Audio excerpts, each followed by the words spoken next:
नमस्कार दोस्तों, आज के लेख में हम ओशो के द्वारा कही गई ओशो बौद्ध ओशो की कहानी हिंदी में लेकर आए हैं जो आपको पसंद आएगी। तो आइए कहानी की शुरुआत करते हैं। एक बौद्ध भिक्षु की कथा है कि वह एक ब्राह्मण के द्वार पर भिक्षा मांगने गया। ब्राह्मण का घर था। बुद्ध से ब्राह्मण नाराज था। उसने अपने घर के लोगों को कह रखा था कि और कुछ भी हो, बौद्ध भिक्षु भर को एक दाना भी मत देना कभी इस घर से। ब्राह्मण घर पर नहीं था, पत्नी घर पर थी। भिक्षु को देखकर उसका मन तो हुआ कि कुछ दे दे।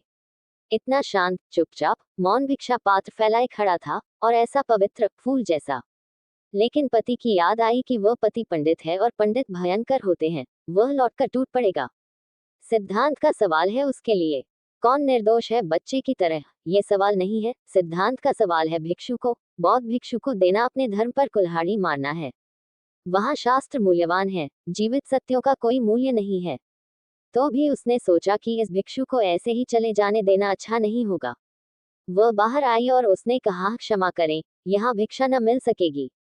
भिक्षु चला गया, पर बड़ी हैरानी हुई कि दूसरे दिन फिर भिक्षु द्वार पर खड़ा है।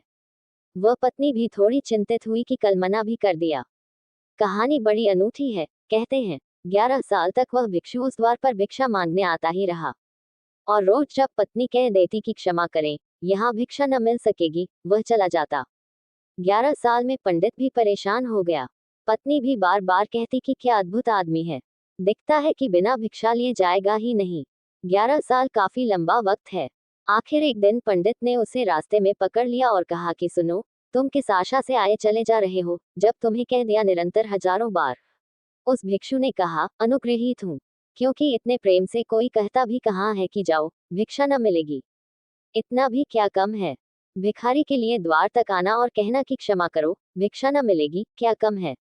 मेरी पात्रता क्या है, अनुग्रहित हूँ, और तुम्हारे द्वार पर मेरे लिए साधना का जो अवसर मिला है, वह किसी दूसरे द्वार पर नहीं मिला है। इसलिए नाराज मत हो, मुझे आने दो। तुम भिक्षा दो या न दो, ये सवाल नहीं है। लास्ट मैन बुद्ध को भिक्षा मिल गई।